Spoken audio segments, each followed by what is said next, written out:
Gangplank, and so Gangplank tries to scale up.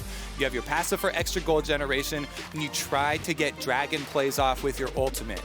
If Gangplank is pressured hard enough by the top side of the map, though, that he has to use his Gangplank ultimate for wave clear or to defend himself against dives, then it really takes away all the potential for that pick. We'll see if they can actually pull it off here for PSG Talon. Definitely have a mountain to climb against them, going against LCK #1, against DAMWON. So far, the most dominant team. And look at that support matchup there in the bottom lane with the Tahm Kench locked in for PSG Talon. DAMWON will answer with the Bard, and that will be a difficult 2v2 for Tahm Kench to deal with. Yeah, Beryl roaming around creating plays could be very, very dangerous for them. We've already talked about how Canyon likes to go, pressure inside the enemy jungle. You steal away camps. If you've got a Bard, that makes it quicker to pull off these plays. It makes it more healthy because the Bard can also lay down your Coco to heal you back up, and it gives you the long range pick potential plus tower dive opportunities when he gets his ult. I like how you call it Coco because everyone uses Snow Day Bard. It's not even a healing shrine anymore. It's just a cup of Coco because that's the only skin everyone uses. It's like the Galio skin that throws buckets of chicken at people. I don't even consider it the Winds of War anymore. It's just a chicken skin at this point in time. But that just the most dangerous of chicken. Successful skin marketing right there. But we are just about to jump into this first game of the day. Remember, DAMWON is sitting pretty. This group, no team is tied in the standings coming into day 2 of play here. It's DAMWON at 3-0. It's PSG Talon at 0-3. And they must win every single game today if they want to have a chance of making it out of the group and continuing to play in Worlds past this day. There is a reason this group was deemed the group of death as soon as it was drawn. PSG Talon trying to fight their way towards a win in the group of death, and it is going to be a struggle. DAMWON is just such a force of nature in the games that we've seen from him so far. We already heard the desk talking about it, how it seems every single element of their gameplay, from their laning to their team fighting, their decision making, their cohesion, it's all there.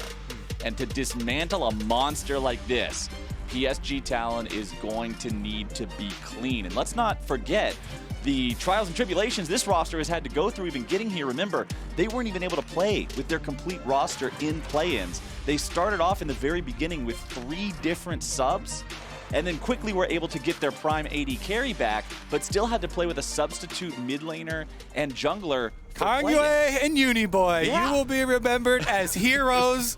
Honestly, those two coming in, getting PSG to where they are today, really valiant performance. But with the correct roster back in place, let's see what they can do. I did, again, like their plan and the preparation that they came into their first matchup versus DAMWON with. So I expect them to, again, have another pre-laid plan. We are getting a look at the level 1s. Kaiwing is the Hail of Blades Tahm Kench, very potent champion in level 1.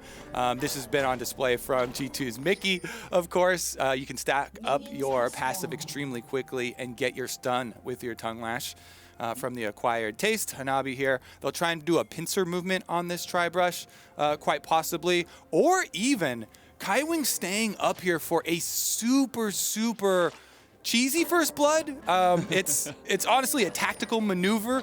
If you do this, though, and you keep your support up here, it means your carry in the bottom lane does have to cede minion wave control. Here we go. All right, Ornn walks up to the brush and then immediately uses the Searing Charge to get away. It's exhaust used for half of a health bar.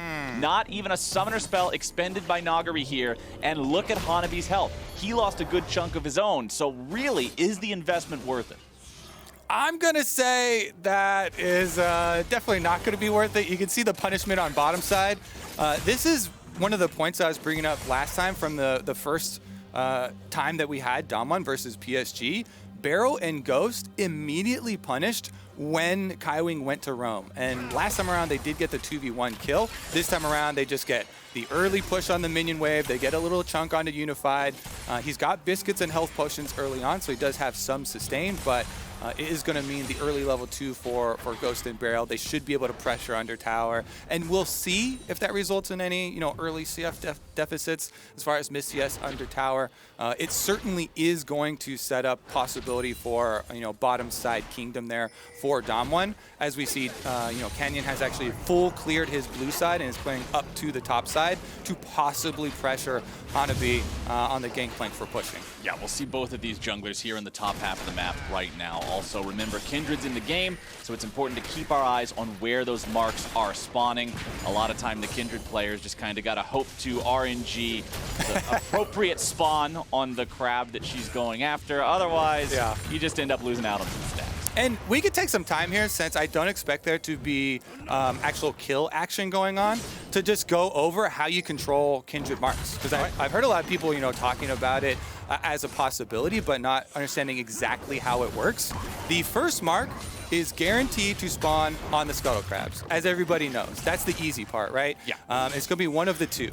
Now, if you get unlucky and you don't get the first mark on your side of the crab that you've committed to, like River just did, it is 40 seconds for the respawn. Well, we're gonna have some action here, so we'll pause on the Kindred talk. All right, a little bit of educational content interrupted by a brawl as River has to try to flash away, but it's actually first blood for River. Nuguri will fall down in the top lane, and it is a trade 1-for-1, but good heads-up play coming out from PSG Talon, making sure they get on the board first. But now Canyon, he is not quite done, looking for a little bit more damage onto Hanabi here. Won't quite be able to find it, doesn't force the flash. Good patience from Hanabi. Ooh, River head into the wall right there, a little bit of pie on the face, but they still did get the first blood, got the kill to come in there, and they did, I believe, did he switch his mark over? I'll have to take a look at the marks when it pops up next time, but it looked like they had a little bit of extra gain there. We'll see as far as the reset, though, because this is going to allow Nuguri, he does teleport right back out and starts pushing the lane.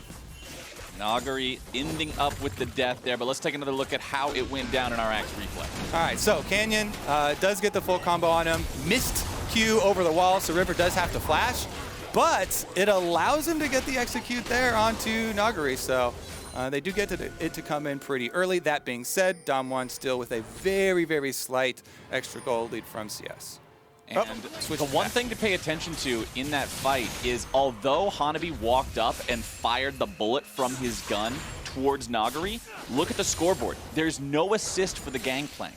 So first blood came through for the Kindred, who managed to get the kill without GP actually being involved. So the extra 200 gold that you would get from the assist on first blood is not in GP's pocket, which makes that work out a little bit better for DAMWON than you would otherwise expect. And now you can see Canyon continuing to just farm up a storm here on the Graves, doing what Graves does, clearing those camps out so efficiently and so quickly as ShowMaker goes in for a trade here. But Tank gets the better of him on the Syndra. And we saw in Champion Select that Syndra has quite a few plays already here in Worlds, but only a 39% win rate after 5 days of groups play. So all those sort of weaknesses and nerfs that you were talking about in the draft, we'll see if Tank and PSG Talon can circumvent those, as lots of good trading coming down. Solo kill for Tank. Flowers, you can see it on your screen as it's happening, as you're talking. I'm like, okay, this cannon is going to be some bait right here. It's ShowMaker bites. Tank just waiting for him to go for the last hit on that cannon. He didn't want the cannon to get into turret range. He wanted to proc his passive on it to execute. He does get it, but he goes down and trade for it now. River in the 1v1. Not quite a full 1v1 as Hanabi's able to back him up there with the ulti, and when the mid laner rotates over as well, they make the plays happen. PSG Talon with 3 kills early on. Do you believe in PSG, Captain Flowers? They have the early game lead over DAMWON Gaming after these consecutive plays, chaining off a mid lane mistake from ShowMaker. Greeting for the Canyon, getting CC 100% to 0 by Tank's Syndra. Really nicely played by Tank. He saw him going for the Canyon, able to get that. And because of that play, because of the 1v1, he's able to go support River. You know, they have Gangplank ultimate, they have Syndra priority, and Canyon goes down as well. Yeah, that just seemed a little bit too hyphy there from Canyon. I mean, he gets into the 1v1, he's thinking, oh yeah, I'll fight Kindred, we both got Red Smite, I can outplay him. But it's not him you're outplaying, it's him and his buddy and his buddy's buddy. Team game, bruh. And all of a sudden, yeah, it's a team game, and you're just not in the best spot anymore. So Canyon finds himself dead for the first time this game. Of course, he still has the only kill so far for DAMWON Gaming. They're still only 200 gold behind, so I do want to go ahead and point that out. Although there are 2 kills in the lead here for PSG Talon, when you look at the farm, it's still not that big of a deal because remember, let's go back to what you were talking about earlier, that level 1 lane kingdom setup that we got to see in the bottom side here for Ghost and Beryl, putting themselves in a good spot. The nature of Bard versus Tahm Kench to begin with. You can see a 15 CS lead here for Ghost. Yeah, when you get the early push there as Jhin Bard, you're going to be able to lay on the harassment. They've done just that. This also opens up Beryl to go make plays across the rest of the map.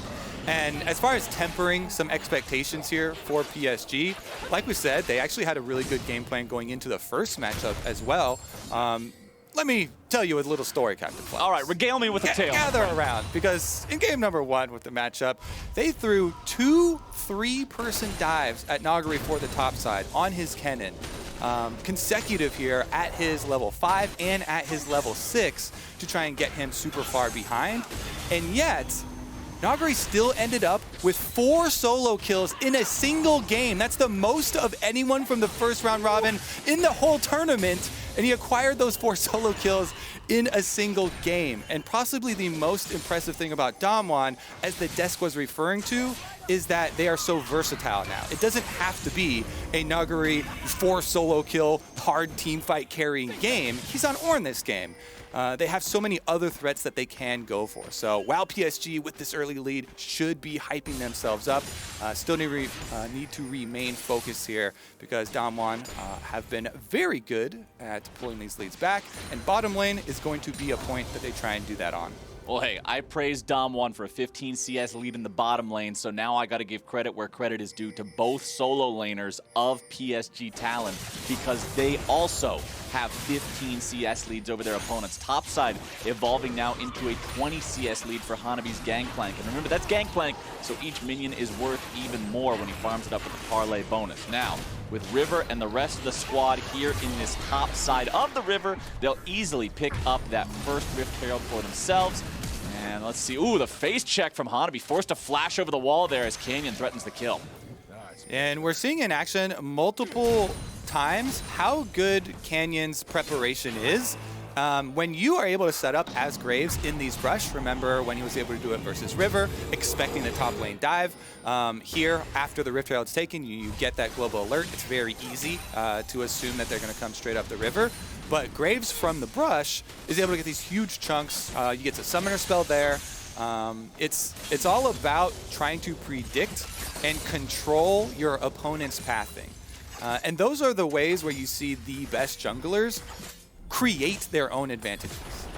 A lot of people have been hyper-focused on the junglers that have just been farming their own camps because that is actually the lowest form of value creation for junglers. And there are so many other opportunities farming your opponent's camps, setting up your vision, Dragon's Towers, lane pressure that you should be trying to create proactively rather than just cycling. And Canyon is one of the very best in the world at doing that.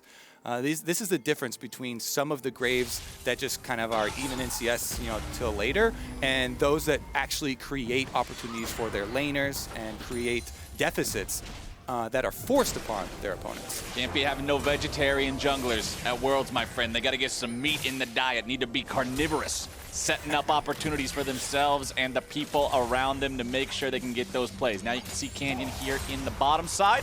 Ghost tries to take down that third plate, won't quite be able to get it, but pretty easy for him to retreat. A Tahm Kench isn't going to do a whole lot to chase him down, but top side, Shelly is summoned up, used very early, so they're not going to get a ton of extra value there, knocking down a bunch of plates, but they will get the first 2, nearly taking out the third here.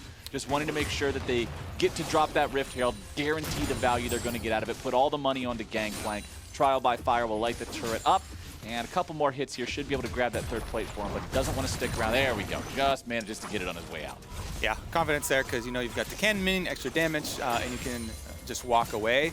This was actually pretty necessary because If you look at the matchup here, an Ornn with teleport, it's very rare that you're going to get the ideal Rift Herald situation where, you know, you are able to either kill or force off the opponent top laner to take the first couple turret plates by yourself, then use the Rift Herald true damage for execution on the turret to get the whole one. Yes, that's an ideal situation. You would love to have that happen. But when you've got an Ornn, like Nuguri with a Sunfire already and teleport ready, it doesn't seem like in the next 2 minutes you're going to be able to get that situation. So he wants to cash in on that Rift Herald as quickly as possible. 3 quick plates to boost that gold here. Trinity Force completed on the Gangplank. Bounty already on Kindred as well.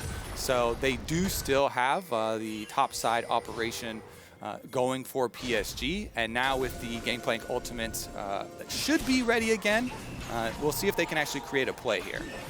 Yeah, the Kindred, the second richest person in the game, always feels good to have that big of an economy when you are a jungler. Both of those junglers do have the warrior enchantment completed already.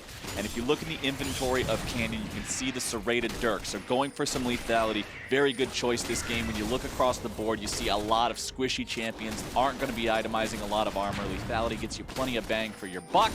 And so Canyon manages to outplay the shopkeeper early on. Now, the Drake will be spawning here in a little bit over 2 minutes. It's going to still be 6 minutes before Baron comes online, so that's still a ways away. But Canyon does move into the enemy jungle. Here's what you were talking about, saying, hey, steal the enemy camps. You don't have to farm your own as long as theirs are up. And now River will move into this bottom side River down here. He'll take the Scuttle Crab while Canyon takes his top side camps. But it's a 3-man dive coming through onto Hanabi, and they should be able to grab the kill onto him here. The burst goes through, the damage comes down, and Hanabi goes home in a body bag. Nuguri barely walks away from that turret aggro, but barely is good enough. Now on the opposite side of the map, River's getting into a fight in the jungle, chases Beryl away, but will not find a kill. So DAMWON with another proactive play here. Take out Hanabi, as well as opening up, you know, extra turret pushing power here on the top side, while backing off of their weak side. They just revealed multiple members on the top side of the map, so Ghost and Beryl already avoid the possible counterplay here from PSG. Very good by them not to give anything back. And this is how you make the trades one-sided, Flowers. There's nothing offered from DAMWON to allow PSG to get an answer there. Even ShowMaker on Ekko is able to avoid any possible, you know, hard counter push towards the mid lane. And for Ekko to only be down 10 CS versus the Syndra feels like he is going to have a very good time as the towers start to go down and you transition into side lane play. This could be a 2v1 though. Well, ShowMaker goes for the playmaker, but considering Tank's got buddies there, once again, Kobe, it just comes down to team game. You got teammates nearby, all of a sudden the other dude can't get done what he needs to do, and that means that Tank gets to walk away. He'll head back to base, shop up, does have TP to come back and immediately get right back into the action. And pretty quickly here, Flowers, DAMWON's strategy is going to be to split those teammates up. Because if you do move down, you take your bottom outer tower as well, that would open up both side lanes to allow ShowMaker to call for the 1v1. You call your shot, you say, who wants to answer? You've got an extended lane down there, which makes it really, really dangerous for the PSG members to send any single person there. And they have to have a plan to either force on an objective on some other opportunity, some other area of the map, or invest globals to correct the situation. So that's why the transition here towards the mid game for DAMWON should be pretty easy for them to pull off. They teleport ShowMaker right immediately back down to the bottom lane to start hard pushing. Next goal is to get that second outer tower down. Dragon going to be started up as well. And Talon do have Hanabi's teleport. They're using that teleport now. Remember, Nuguri already made his way down here just walking, so he doesn't have to use the TP to get involved. Drake down to 2K. Enchanted Crystal Arrow flies through. Not going to find anything, neither will the Bard ulti. But River is able to grab the kill onto the Drake, but now the health bars are popping and PSG is dropping. ShowMaker grabbing the kill onto Tank as the fourth shot flies through and finds a second. It's Tank and Kaiwing both down. It's the Drake over to PSG, but they must trade 2 for it. Might turn into a third here. Hanabi tries to get himself away, will manage to escape thanks to the oranges. And DAMWON will gladly give away that Dragon Smite fight if they get the outer tower on bottom side. After these extra kills that they pull through, Dragon Fight, not only is bottom lane going down at the same time, but they're even threatening the dive. Canyon on the side could set up some serious damage here. Remember, he doesn't have the ulti ready to go. Beryl's nearly killed off. Unified's doing a lot of work chasing these guys away and does manage to keep that turret protected. And that means that PSG Talon will not give over the additional objective on top of losing that bottom lane turret.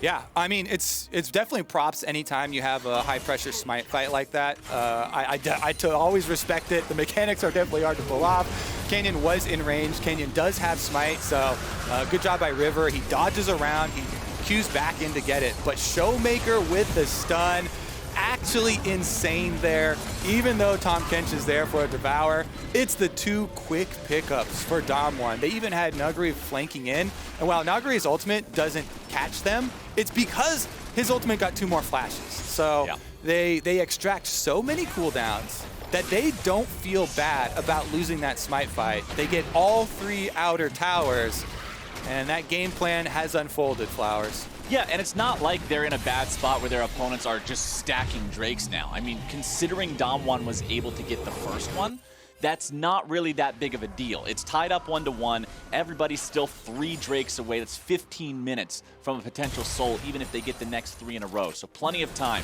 for DAMWON Gaming to work with that. They still command a 3,000 gold lead over PSG Talon right now. PSG Talon, of course, trying to get those next items completed, get to a point where they feel like they're strong.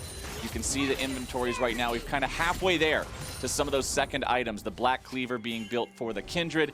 You can see a little bit of crit starting to come through there for the Ashe, but Nuguri and Beryl are setting up something maybe down here in the bottom lane, but I don't think they really have kill pressure on the Gangplank adjustment to it. Yeah, Black Cleaver here for Kindred. He's really, it's annoying to play Kindred into Ornn, but he's going to look for some extra shredding there. DAMWON, though, grouping up on mid lane. There's the pick. The Ashe gets caught, but considering there's enough help nearby, DAMWON does not have the ability to follow up on that ulti, so Unified is safe. All right, it's going to be huddle inside your defenses here for PSG and look for the extended member from DAMWON, because they've been corralled onto their own side of the map for so long that all of your vision past the river is completely expired.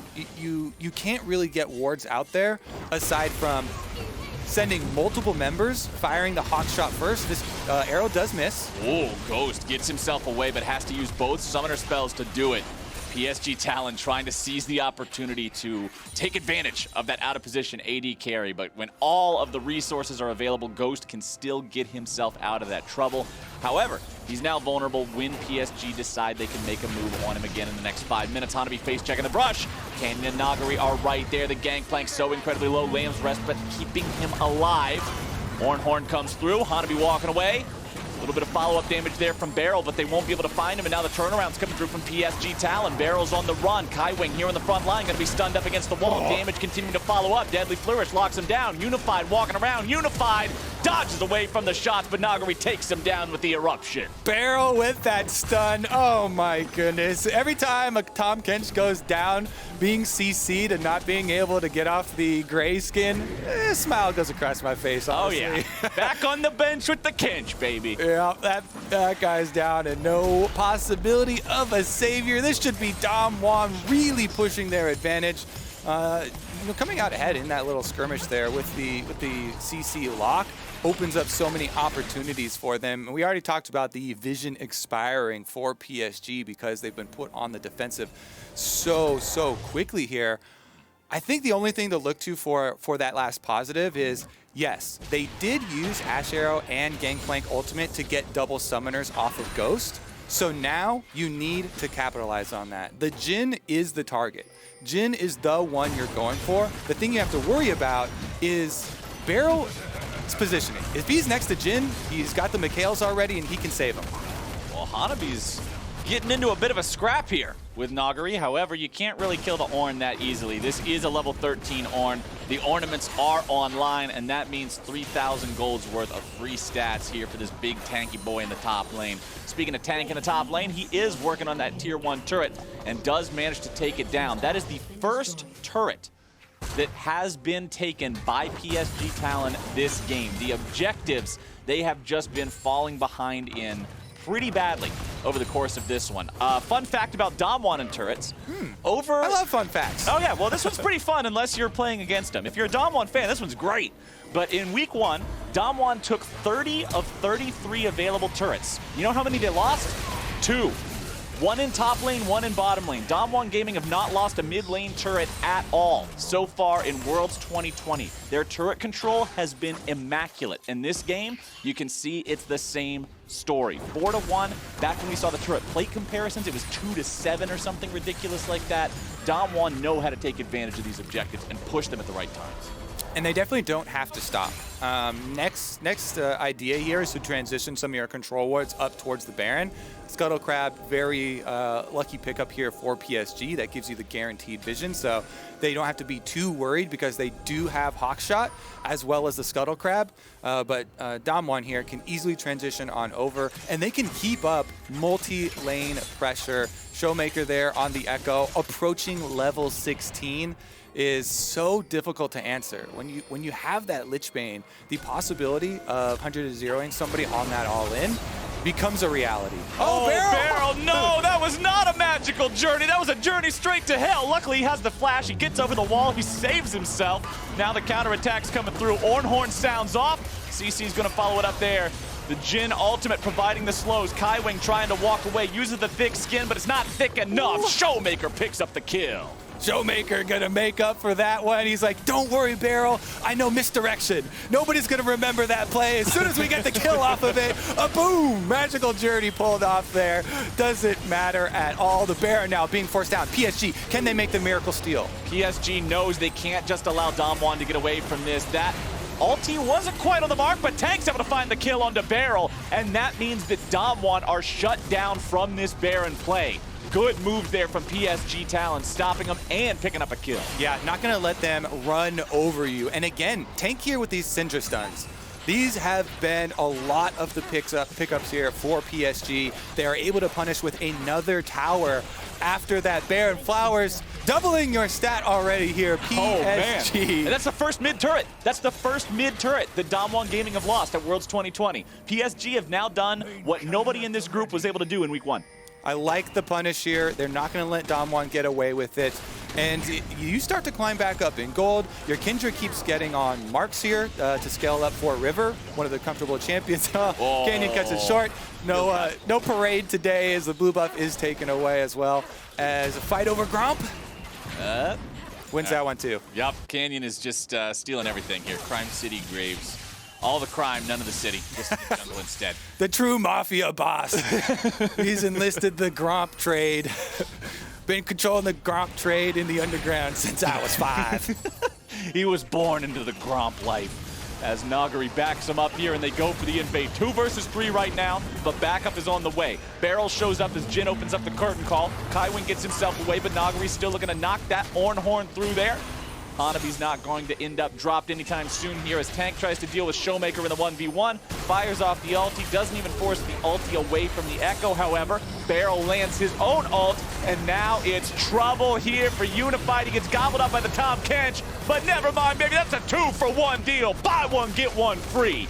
Double kill for Ghost, as DWG Gaming have all 5 men alive, and they are heading right back to the Baron pit. All right, round 2 here. We do have River and Tank alive. That has been the recipe for the comeback plays for PSG up until now. However, as you can see on the map, they are not heading over to Baron. They're choosing their fights here, and PSG have conceded to DAMWON. All right, as things are starting to look very dire here for PSG Talon, I do want to give everybody an update on the state of PSG and their miracle run. So it turns out, thanks to our stats magicians behind the scenes, hold on, let's see if Hanabi, speaking of magicians, let's see if he can make himself disappear, or if DWG Gaming's going to do it the hard way. Looks like it's the hard way, my friends, as Hanabi goes down in the 1v4 here. But back to what I was saying, PSG still technically, and it is very technically, have a chance even if they lose this game. 1 out of 32 remaining scenarios puts them in a tiebreaker for second, even with a loss here. For those of you in the audience who are wondering what that looks like as a percentage, it's 3. It is a 3% chance to get out of groups. And, oh no, it's a 3% chance to get a tiebreaker. And then you have to win the tiebreaker. So let's even say the tiebreaker's 50-50, so half of 3 is 1.5. So you lose this, you got 1.5%. That's more than 1. And all you need to have a chance is 1. So hey, it's more than that. You know what? I'll take it at face value with the flower statistics here. Hey, you know man, what? It's either getting out of groups is 50-50. Either do it or you don't. There's your math. Honestly, true.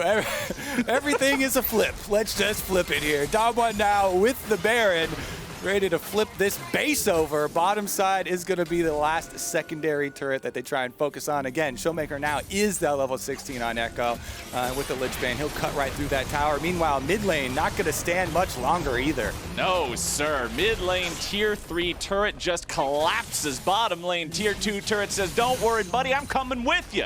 ShowMaker makes short work of that one, and now with a 7-2 turret lead, 10-4 kill lead, tied up Drakes and an 8,000 gold edge, DWG Gaming are looking to put this one to sleep.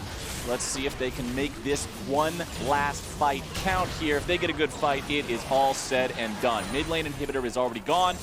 Cannon minions cleared out of bottom lane. 1 minute left on the Baron, so there's still going to be a couple more waves that DWG get to enchant with that Baron buff, push up here and try to end this game with. Full health bars for everybody on DWG, still hanging out. Now they've got both carries putting the damage onto the tier 3. They rotate so quickly. This team knows how to move and strike and make it count every single time. Tank lands a stun, but it's only onto the Ornn, so it will not even matter. Minions continuing to push up. Here come the super minions. Baron still buffed up for another 30 seconds. Nexus turret number 1 is already gone. Here comes the Ornn horn. There goes the follow-up. Kaiwing keeping his AD carry alive as Ornn is once again stunned. Nuguri soaking all the damage here in the front line, but into the back line goes ShowMaker, Playmaker, Life Taker. Absolutely shredding through some health bars. Going back to the base now, and he can use the TP to immediately rejoin. It's double TP showing up. It's Nexus exposed. It's DWG Gaming doing what DWG Gaming does. Picking up a couple of freebies here on the step to the fountain, putting the last couple of auto attacks into the Nexus, and going up to a 4-0 record here in groups so far. Taking their sweet damn time doing it, but that's another dub for DWG. DAMWON continue their march of destruction through the group stage here. Not breaking a sweat as we start the second round robin. Just going to be the first game, but looking very crisp. DWG, although it was some good early game plays there from PSG Talon, DWG just proved that they were a step above here yet again.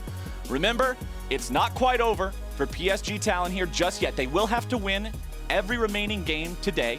And on top of that, then everything else just has to go perfectly for them to have a chance at a tiebreaker for second. Of course, they can no longer secure first. They are 0-4 right now. DWG moving up to 4-0 and just looking more and more impressive as we move forward. The way they were able to break that base there at the end, just hovering people back and forth between two lanes, and then within a blink of an eye, they snap their fingers and they all converge on the same turret to take it down. This team is clean. Yeah, they definitely are. But when you have teams like this that are so heavily favored, that have come in with, you know, such an aura of invincibility around them, you have to nitpick. And remember back to ShowMaker, eyeing that cannon in lane phase, lines himself up for the stun. River and Tank were able to pull off some of these early plays. That's how PSG were able to get some of those early kills. And so those are the types of things you have to shore up as you set your sights on Worlds. Yeah, it might be one individual mistake, but if that's the only vulnerability in the armor, that's what you got to target. But talking about the victory as a whole, let's check out DAMWON's Mercedes drive to victory. The fight in the bot lane, 16 minutes in. All right, take me back here, right through the rift. Arrow does go through, Canyon dodges it. This was the smite fight, nicely picked up there by River, but ShowMaker flashes in, catches them on the edge of the Ekko stun. even with Tahm Kench there, bind it on the outside so he couldn't immediately devour. And then after the first kill comes through, takes him down as well.